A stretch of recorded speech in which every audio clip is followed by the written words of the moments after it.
Chapter 21. Jehoshaphat slept with his fathers and was buried with his fathers in the city of David, and Jehoram his son reigned in his place. He had brothers, the sons of Jehoshaphat, Azariah, Jehiel, Zechariah, Azariah, Michael, and Shephatiah. All these were the sons of Jehoshaphat, king of Israel. Their father gave them great gifts of silver, gold, and valuable possessions, together with fortified cities in Judah, but he gave the kingdom to Jehoram, because he was the firstborn. When Jehoram had ascended the throne of his father and was established, he killed all his brothers with the sword, and also some of the princes of Israel. Jehoram was 32 years old when he became king, and he reigned 8 years in Jerusalem. And he walked in the way of the kings of Israel, as the house of Ahab had done, for the daughter of Ahab was his wife, and he did what was evil in the sight of the Lord. Yet the Lord was not willing to destroy the house of David, because of the covenant that he had made with David, and since he had promised to give a lamp to him and to his sons forever. In his days Edom revolted from the rule of Judah, and set up a king of their own. Then Jehoram passed over with his commanders and all his chariots, and he rose by night and struck the Edomites, who had surrounded him and his chariot commanders. So Edom revolted from the rule of Judah to this day.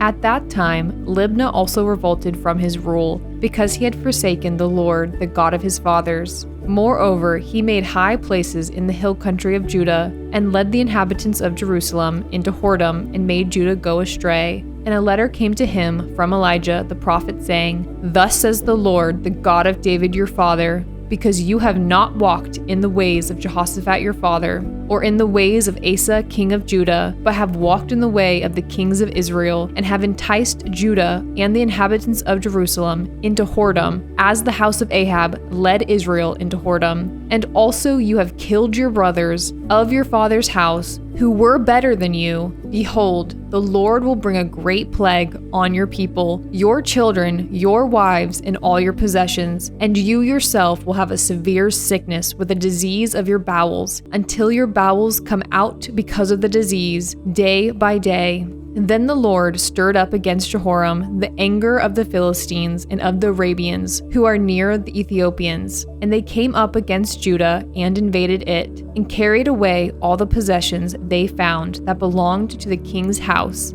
and also his sons and his wives, so that no son was left to him except Jehoahaz, his youngest son. And after all this, the Lord struck him in his bowels with an incurable disease. In the course of time, at the end of 2 years, his bowels came out because of the disease, and he died in great agony. His people made no fire in his honor, like the fires made for his fathers. He was 32 years old when he began to reign, and he reigned 8 years in Jerusalem. And he departed with no one's regret. They buried him in the city of David, but not in the tombs of the kings. Chapter 22. And the inhabitants of Jerusalem made Ahaziah, his youngest son, king in his place. For the band of men that came from the Arabians to the camp had killed all the older sons. So Ahaziah, the son of Jehoram, king of Judah, reigned. Ahaziah was 22 years old when he began to reign, and he reigned 1 year in Jerusalem. His mother's name was Athaliah,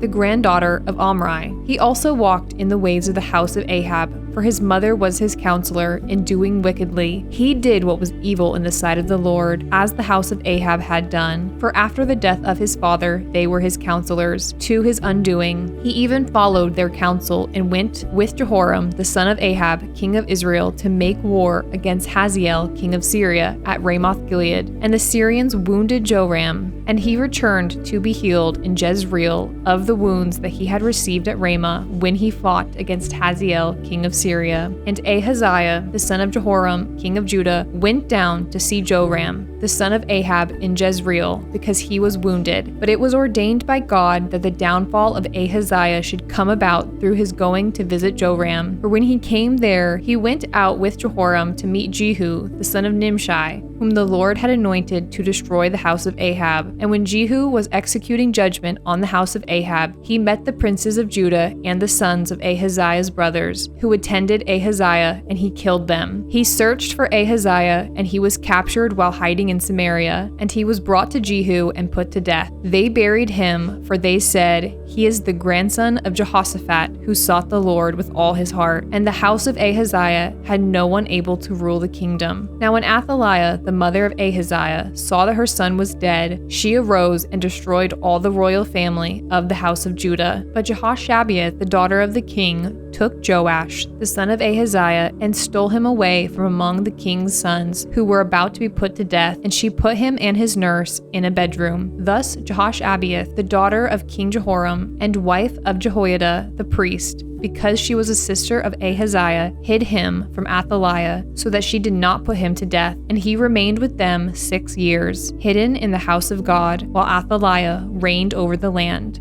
Chapter 23. But in the 7th year, Jehoiada took courage and entered into a covenant with the commanders of hundreds: Azariah, the son of Jeroham, Ishmael, the son of Jehohanan, Azariah, the son of Obed, Maaseiah, the son of Adiah, and Elishaphat, the son of Zichri. And they went about through Judah and gathered the Levites from all the cities of Judah and the heads of fathers' houses of Israel, and they came to Jerusalem. And all the assembly made a covenant with the king in the house of God. And Jehoiada said to them, "Behold, the king's son, let him reign as the Lord spoke concerning the sons of David. This is the thing that you shall do. Of you priests and Levites who come off duty on the Sabbath, 1/3 shall be gatekeepers, and 1/3 shall be at the king's house, and 1/3 at the gate of the foundation. And all the people shall be in the courts of the house of the Lord. Let no one enter the house of the Lord except the priest and ministering Levites. They may enter, for they are holy, but all the people shall keep the charge of the Lord. The Levites shall surround the king, each with his weapons in his hand, and whoever enters the house shall be put to death. Be with the king when he comes in and when he goes out." The Levites and all Judah did according to all that Jehoiada the priest commanded, and they each brought his men who were to go off duty on the Sabbath with those who were to come on duty on the Sabbath, for Jehoiada the priest did not dismiss the divisions. And Jehoiada the priest gave to the captains the spears and the large and small shields that had been King David's, which were in the house of God. And he set all the people as a guard for the king, every man with his weapon in his hand, from the south side of the house to the north side of the house, around the altar and the house. Then they brought out the king's son and put the crown on him and gave him the testimony. And they proclaimed him king, and Jehoiada and his sons anointed him, and they said, "Long live the king." When Athaliah heard the noise of people running and praising the king, she went into the house of the Lord to the people. And when she looked, there was the king standing by his pillar at the entrance, and the captains and the trumpeters beside the king, and all the people of the land rejoicing and blowing trumpets, and the singers with their musical instruments leading in the celebration. And Athaliah tore her clothes and cried, "Treason! Treason!" Then Jehoiada the priest brought out the captains who were set over the army, saying to them, "Bring her out between the ranks, and to anyone who follows her is to be put to death with the sword." For the priest said,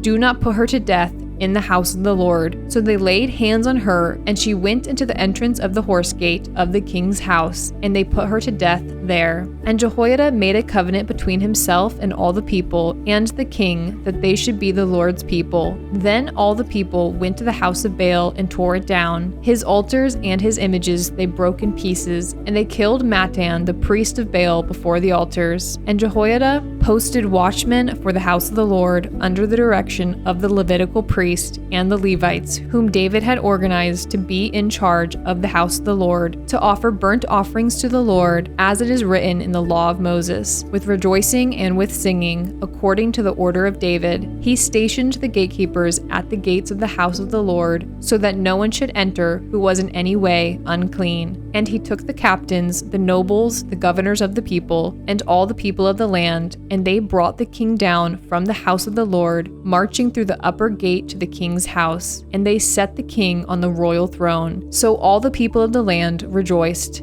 and the city was quiet after Athaliah had been put to death with the sword. Chapter 24. Joash was 7 years old when he began to reign, and he reigned 40 years in Jerusalem. His mother's name was Zibiah of Beersheba, and Joash did what was right in the eyes of the Lord all the days of Jehoiada the priest. Jehoiada got for him 2 wives, and he had sons and daughters. After this, Joash decided to restore the house of the Lord, and he gathered the priests and the Levites and said to them, "Go out to the cities of Judah and gather from all Israel money to repair the house of your God from year to year, and see that you act quickly." But the Levites did not act quickly. So the king summoned Jehoiada the chief and said to him, "Why have you not required the Levites to bring in from Judah and Jerusalem the tax levied by Moses, the servant of the Lord, and the congregation of Israel for the tent of testimony?" For the sons of Athaliah, that wicked woman, had broken into the house of God and had also used all the dedicated things of the house of the Lord for the Baals. So the king commanded, and they made a chest and set it outside the gate of the house of the Lord. And proclamation was made throughout Judah and Jerusalem to bring in for the Lord the tax that Moses the servant of God laid on Israel in the wilderness. And all the princes and all the people rejoiced, and brought their tax and dropped it into the chest until they had finished. And whenever the chest was brought to the king's officers by the Levites, when they saw that there was much money in it, the king's secretary and the officer of the chief priest would come and empty the chest and take it and return it to its place. Thus they did day after day, and collected money in abundance. And the king and Jehoiada gave it to those who had charge of the work of the house of the Lord, and they hired masons and carpenters to restore the house of the Lord, and also workers in iron and bronze to repair the house of the Lord. So those who were engaged in the work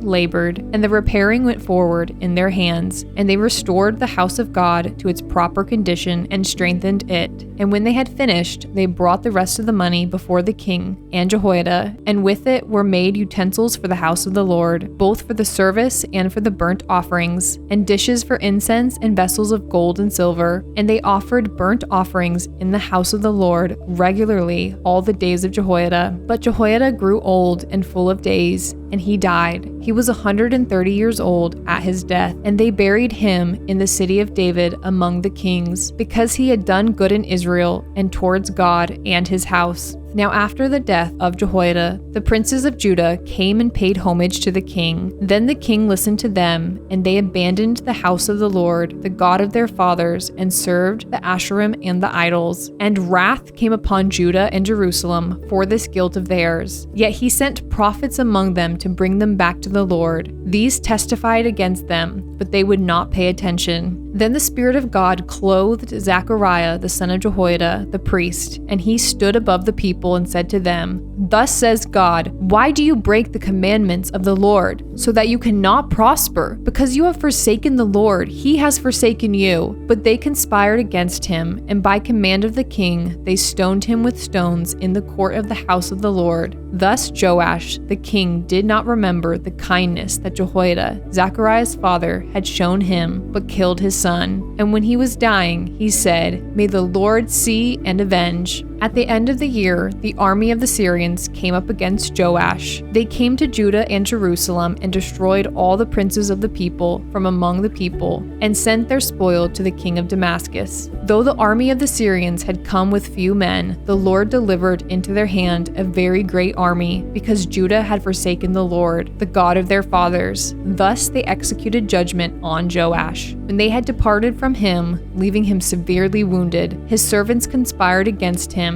because of the blood of the son of Jehoiada, the priest, and killed him on his bed. So he died, and they buried him in the city of David, but they did not bury him in the tombs of the kings. Those who conspired against him were Zabad, the son of Shimeoth, the Ammonite, and Jehozabad, the son of Shimrith, the Moabite. Accounts of his sons, and of the many oracles against him, and of the rebuilding of the house of God, are written in the story of the book of the kings. And Amaziah his son reigned in his place.